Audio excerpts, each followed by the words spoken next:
so that if you got any confusion, we can handle it. But actually, surge should be dealt with. All of us understand what is surge. Sudden withdrawal of the fluid from the anterior chamber is called surge, and inflow has to be balanced by the outflow. Outflow is through the wound and through the tip.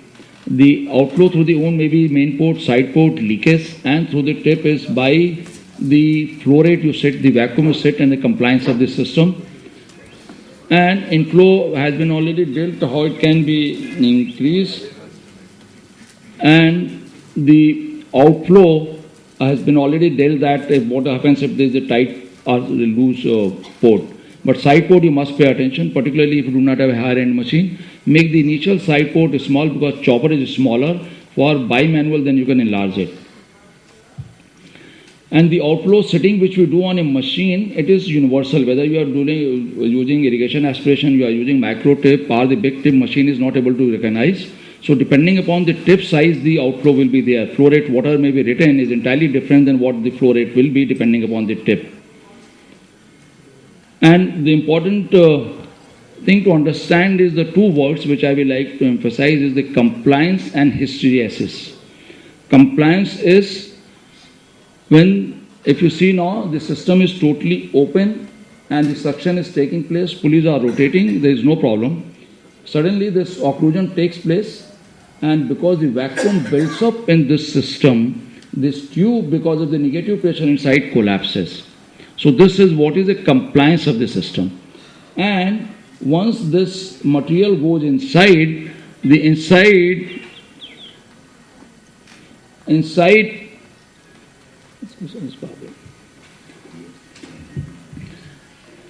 of the vacuum which was built up has gone. So this tube will come back to its original size. And this collapse and original size, this volume which is there will be withdrawn from the anterior chamber, and this causes the posterior capsule to come forward and the cornea to go backwards. So this is what a compliance or surge means. And hysteresis is just reverse of it. It is the lag behind getting the original shape. So if it takes a longer time to take original shape, then your surge will be less, will be slower. But if it goes back faster, your surge will be more. So that is the reason we say that you keep on changing your tubing, say after 100 or 50 autoclaving, because the tube becomes a little more friable and it collapses more and goes back faster. So if you change the tube, and this is where comes the role of venting and the what we call as a high vac tubing and system. What is the venting? We put on an alternative fluid channel over here. So when this system collapses, this is the pinch valve over here. When there is a collapse, this will sense it, and once it opens, instead of withdrawing the fluid from here, it will withdraw some fluid from here. So the surge will be reduced because we have supplied alternative channel to the system. So this is a venting. And that is the reason if you have got a tubing which is high bore, thick tubing, which is unable to collapse. It is like a steel rock hard, and a small bore, compliance will be less. So go and feel in any high-end machine, whether Centurion or Stelis, you will find that the tube is so tough that you are not able to even bend it. And the pulley which was rotating over here, these tubes have to be thick and bigger pole. So instead of this pulley, they have put it a cassette over here so that those tubings can also be made thin. So whole of the system has been made in such a way which is less compliant, and hysteresis has been increased so that they don't go back to.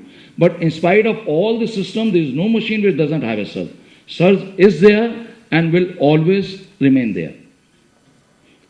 And the cruise control which was being explained earlier was, we know that for phaco aspiration we need at least 0.6 mm bore, 0.651.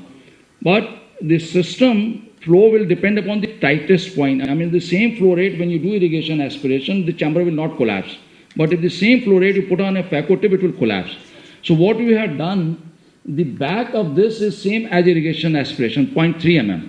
But the front part which is attached to the phaco tip, for drying the fluid it is 0.65, but this nuclear material cannot pass 0.3 over there. So put on a mesh over here so that the nuclear material is held and the fluid passes.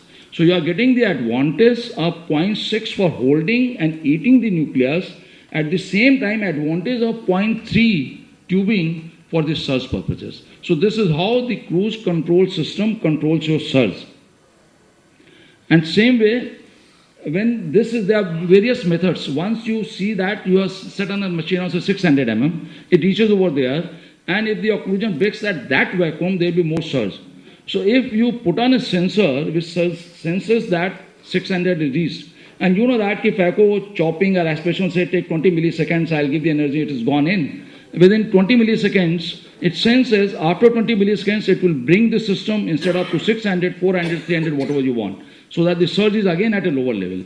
So all these plays are there in the various machine. Foot control has been already, this is a very good, already talked, foot control? No. So this is again the system that if you have got a one linear motion like this, you go like this, you cannot know whether you've gone to 600, 500, 400 because you're going like this. It's just your assessment, you are partially occluded. But if I have a system, I go like this at 400, then it stops. I move like this to 600. So now I know that when I'm only at this system, I'm at 400. When I'm at this, I'm at 600. So very clear-cut demarcation, so that when you want the things to come faster, you feel the pieces are slipping, the tip is getting occluded, you go to the 600 by side movements. When you don't want it, you want to be safe, you just remain at 400. So this way you have got a better control if you've got two movements instead of one movement. And the newer machine, what we call as a Centurion, or what they call as a double sensor, all the sensors till date in all the machines were fixed at the aspiration port. How much is the flow rate it will control, at what vacuum it should stop rotating the system. But there was no sensor at a irrigation site. So that this machine, what they have done, you have got an intraocular pressure maintenance, where the sensor at the infusion site will see if the pressure is dropping. So there is a bag which is being pressed by the pump from the behind. So how much it should press the pump will depend upon what is the infusion sensor is sensing, what is the pressure. So this is how all other machines, while I have got a one sensor, this has got a two sensors which senses the intraocular pressure at the infusion site and pushes the more fluid if the pressure drops. But still, in spite of all those, surge will always remain. Surge will not go away, whatever you might do, but you get a better control of the inflow, which is more dynamic now. Outflow was there, but inflow was just gravity fed, so you get more dynamic inflow in a Centurion. And the most important is, of course, the surgeon's control. Before you start your phaco, put the test chamber on a handpiece, pinch the aspiration tubing, set the maximum vacuum, whatever you want to use, you let it build up, so 400, 300, 400, and then suddenly release the tubing. Now, with the release of the tubing, its test chamber flutters little bit, it's fine. But if it collapses, it is too much, then you know that this is what is going to happen inside the eye when this surge will take place. Because in a test chamber, no leakage is taking place. And this test chamber has to be kept 6 inches above the patient's head or eye, because the bottle height, infusion bottle height will keep on reducing as you will keep on consuming the fluid. So at least 6 inches above the patient's eye, and then you test it whether the chamber is collapsing or not. If there is a flutter also, you should be careful, because in test chamber there is no leakage, while in your surgery there may be leakage. So now, depending upon the what stage of surgery you are, you need to understand vacuum is a power to hold, and aspiration flow rate is a followability, how fast the things will happen. Suppose your flow rate is 20 and preset vacuum is 400, it will take certain time. But if your flow rate is 30, the same 400 will reach faster. Same way, flow rate will take more fluid, so the pieces which are lying nearby will have a tendency to fall into the tip. So the flow rate is a followability, vacuum is how strongly it is going to hold. So you need to know in a particular step whether holding is more important or the followability is more important. Suppose you are doing a chopping. So while chopping, you need a good, strong hold. So if a chopping you are getting a flow, if you miss the suddenly the breaks and you feel that the chamber is collapsing, but I want a good grip, it's a hard cataract, I can't have a very small grip over there. So if I need to lower, I will lower the flow rate. It might take a little longer to build up a vacuum, but once it is built up over there, then it is at least holding well. So whenever in a chopping you are getting a surge, lower the flow rate, not the vacuum. And when you are doing the aspiration, Then it's reverse. I want more things to come faster. So at that time, when the piece are already broken, you are aspirating, you need to, if you need to lower the vacuum, not the flow rate. And epinucleus plate, you need a followability, because epinucleus plate, if you give a very high vacuum, it will bite through because there's nothing to hold it. So you won't be able to tumble it, you won't be able to pull it out because there's a high vacuum. As soon as you go there, it gets sucked in. So if you are removing the epinuclear plate, you don't need a very high flow rate. There's not a very strong grip you need. What you need is a good followability so that it keeps on coming. And in a cortical aspiration, if it is a loose material, then you need a better followability. If it is sticky material, fine fibers which you are not able to peel, then you need a good hold on them.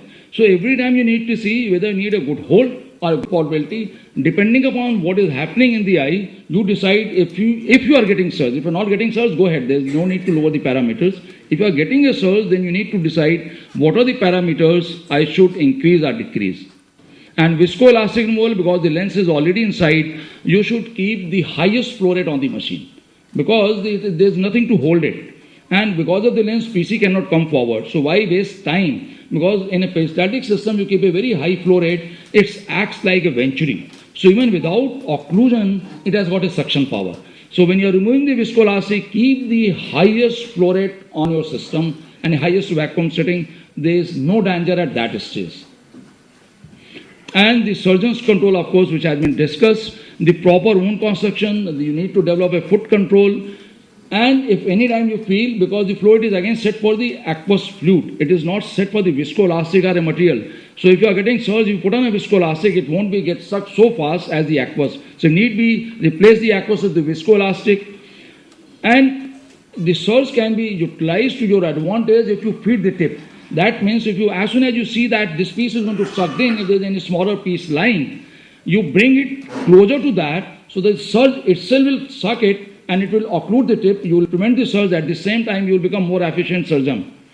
And replacement of the tubing time to time, and most important is anticipation. When you are driving a vehicle, you know that you are going to dead end, you break it beforehand. So when the piece is about to get sucked in, lift your foot up. Let it go in by its own momentum, it will go in. So that is all from my side. Thank you very much for your kind attention.